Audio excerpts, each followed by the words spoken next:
Hello kind people of YouTube and welcome back to another video. As always, let's just take a quick look at all the news in the crypto world today. Some interesting stuff happening, so let's get into it. First up, a general update on just how many more Bitcoin ATMs there are popping up around the world. This article in particular with a focus on America. Let's just talk about the headline for one moment because this framing of the situation is baffling to me. Bitcoin ATMs ignore market downturn rapidly spread throughout US cities. Of course they ignore the market downturn. Why would building up the long-term infrastructure be affected by short and mid-term market movements? But anyway, let's read this. Bitcoin ATMs continue to spread across the United States at a rapid clip. Chicago is the latest city to see an increase in ATMs supporting both the cryptocurrency market leader and various popular altcoins. Thanks to an Atlanta-based company called Lux Vending, which has dropped 30 Bitcoin Depot ATMs throughout the Chicago area already this year. The addition to Lux's machines reportedly brings Chicago's total Bitcoin ATM count up to nearly 100. That is all in one city, that is insane. The fifth most populous North American city is already a hotspot on the Bitcoin radar, with major exchanges CME Group and CBOE Global Markets already offering non-physically settled Bitcoin future contracts. San Francisco-based exchange giant Coinbase recently set up an office in Chicago, and various cryptocurrency-oriented startups currently call the Windy City home. I'm personally a bit surprised by just how much the crypto world is embracing Chicago. Philadelphia also reportedly has nearly 100 Bitcoin ATMs operating in its area, many of which are hidden in plain sight in places like Rittenhouse Square, South Philly, and Queen Village, according to Philly-based straight-up capital scene Keith. I have no idea where those areas are in Philadelphia. I've never been to Philadelphia, so I'm just going to assume that these are popular areas because of how it's phrased here. Keith told KYW News Radio 1060 that he expects more business to begin accepting the dominant cryptocurrency as the ATM machines ATM already means automatic teller machine, drop the machine, become more popular and more widespread. This is an important thing to keep in mind here. A lot of people are hoping for crypto adoption at the point of purchase level, at the end user level, essentially for people to be using cryptocurrencies as if they were using their credit card or fiat currency. The prerequisite to that happening is a certain infrastructure being in place. And that infrastructure has two parts. A, you need to have people actually being able to easily buy and receive cryptocurrencies. And that is where these ATMs come into place. In order for mainstream adoption of cryptocurrencies, it needs to be easy and fast to get crypto. And the only way we have really managed to do that so far is with Bitcoin ATMs. With physical locations where you can go, where you can hand in either cash or pay with credit card and instantly receive crypto tokens to your phone.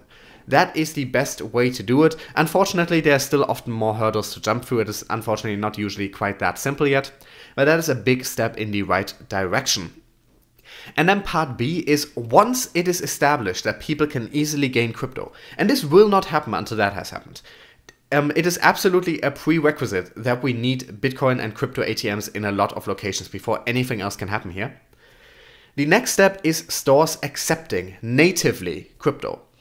It's not enough for them to accept a system where you can use crypto to pay in fiat. That is not true adoption. That is not true crypto adoption because these stores are not actually accepting crypto. You are just using a roundabout way to pay in fiat. What is the point of using crypto then in the first place?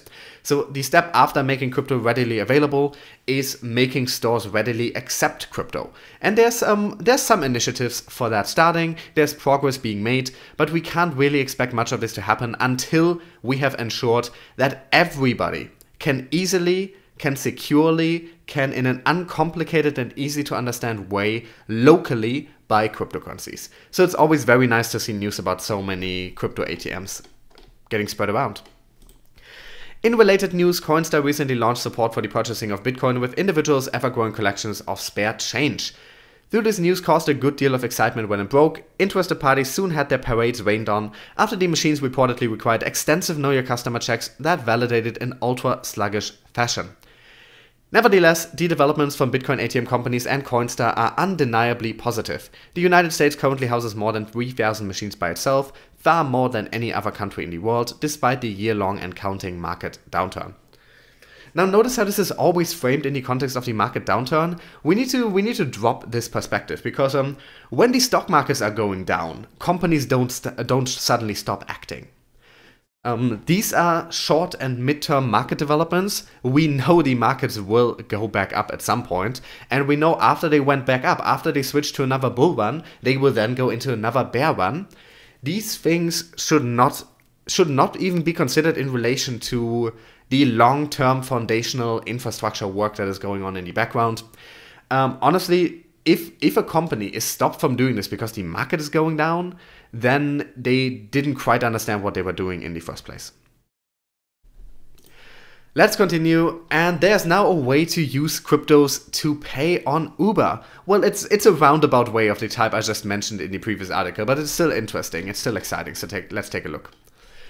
Vendit recently announced that it now supports Uber, the world's largest cab-hailing service. This will allow cryptocurrencies to be credited to the user's Uber wallet, which can be used to pay for cab rides. Vendit is the first cryptocurrency firm to successfully link Uber to a wallet credited by any virtual currency, although this has been an effort many companies had been working on.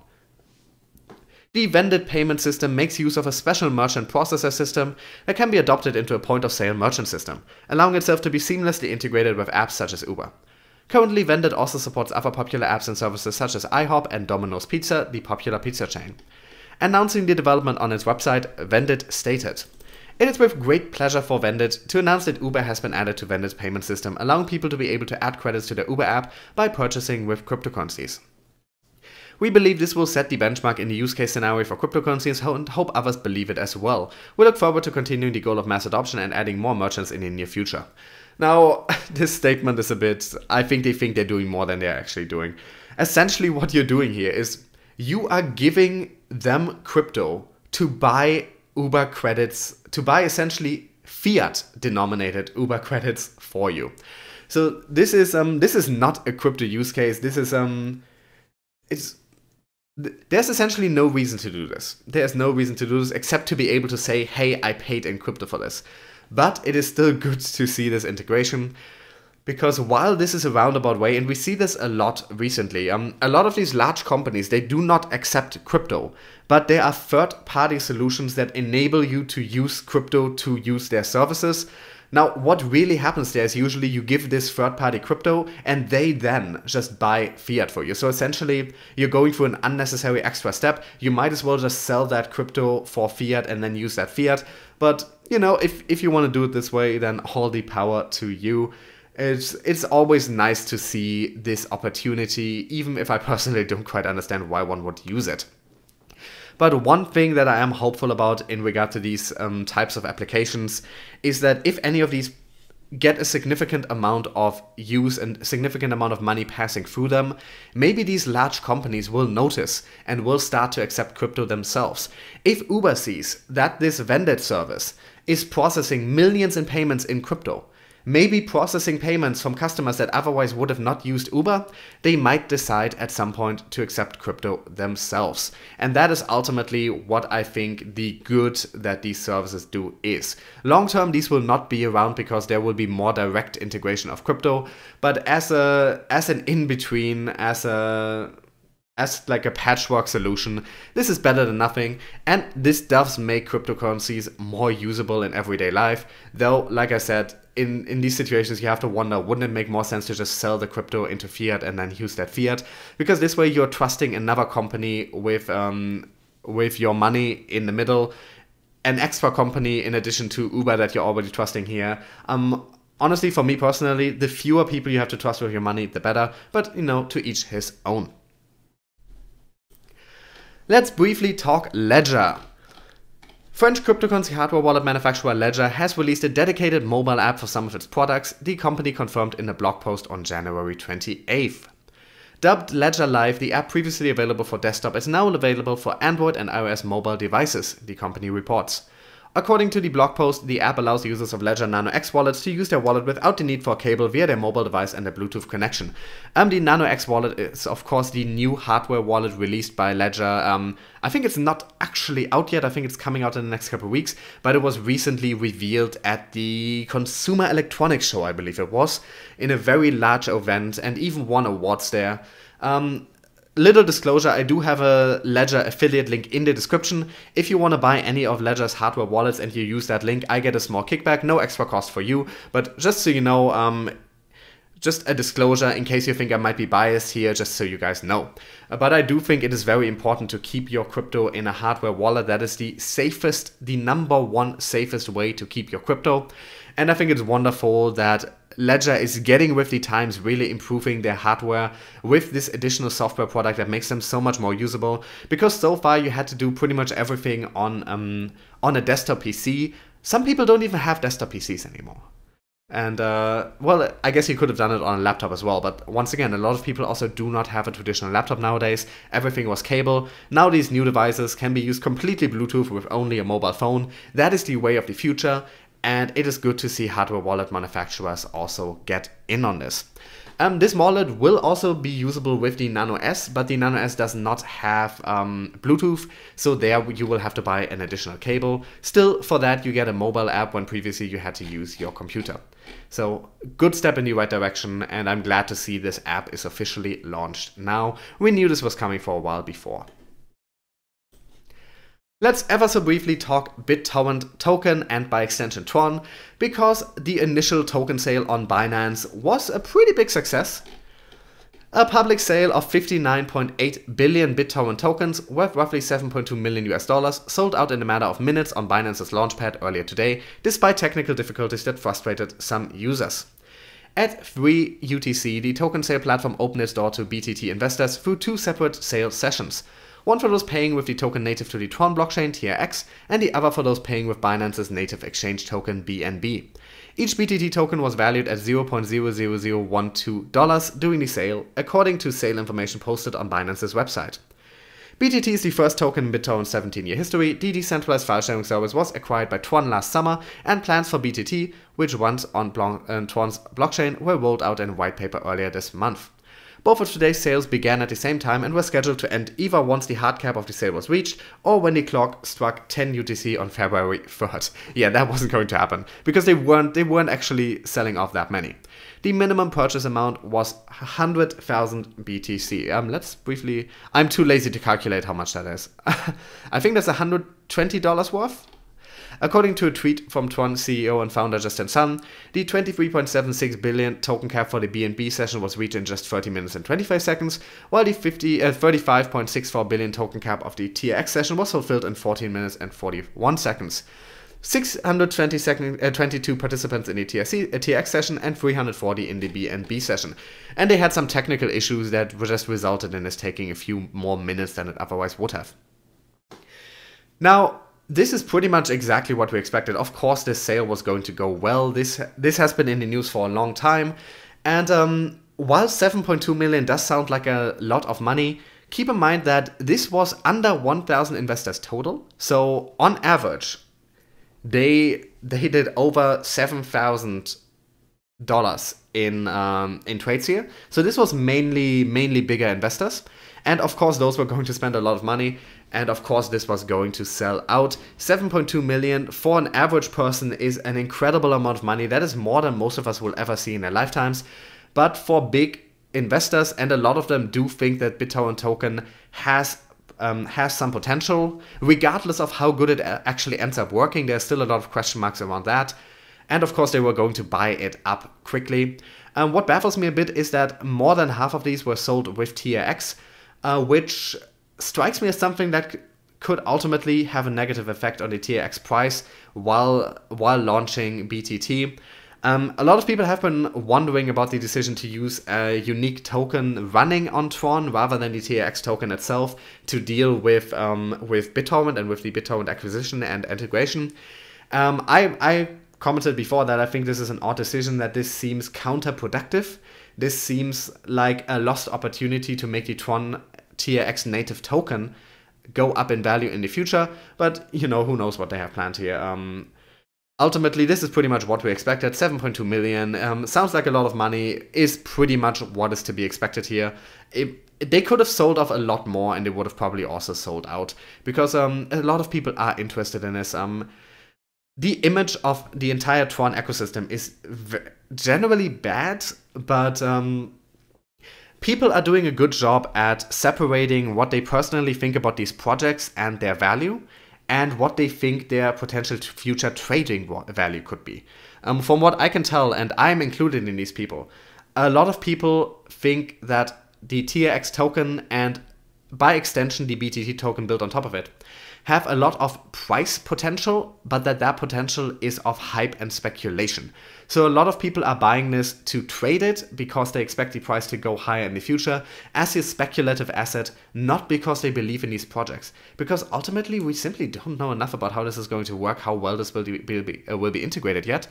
And let's just say Tron does not have the best track record with what they've been promising and with the technical integration, but I don't want to get into this. I've ranted about Tron enough in other videos. Ultimately, it's good for them that this sale went smoothly, relatively smoothly, some technical issues, but everything sold out for the price that they wanted at a relatively fast pace.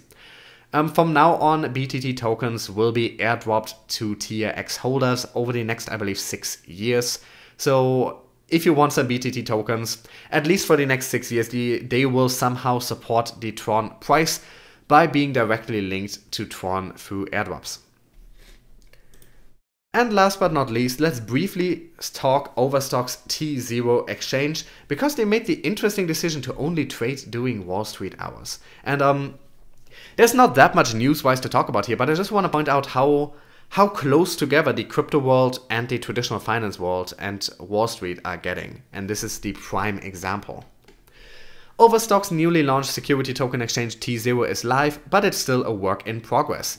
The platform launched in the late afternoon on Thursday, allowing investors to trade their tZERO tokens. The first trade saw 10 tokens bought at a price of $8 apiece, according to the user in tZERO's Telegram group. That $8 price is lower than it was during tZERO's security token offering, when tokens were available for $10 each. However, participants of the pre-sale could buy them at prices between $5 and $8.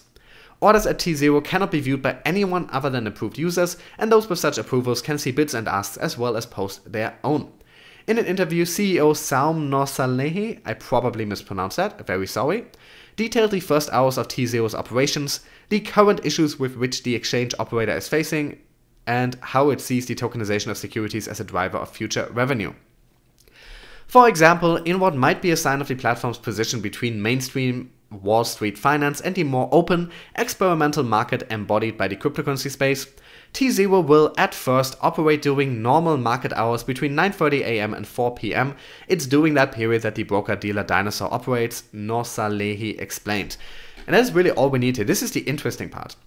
Now they are planning to expand that to 24-hour services in the future, but this is something that no traditional, and you can't really talk about traditional because we've only been around for a bit over 10 years, but no typical crypto exchange would ever consider following Wall Street market hours, because those are ridiculous. That's 6.5 hours a day.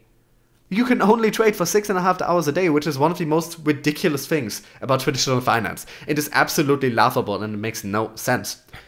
But nobody in the crypto world, nobody who is like a native to the crypto world would have ever done this. It just seems completely obvious that you would do 24 hours. And this is how integrated with Wall Street crypto is getting now.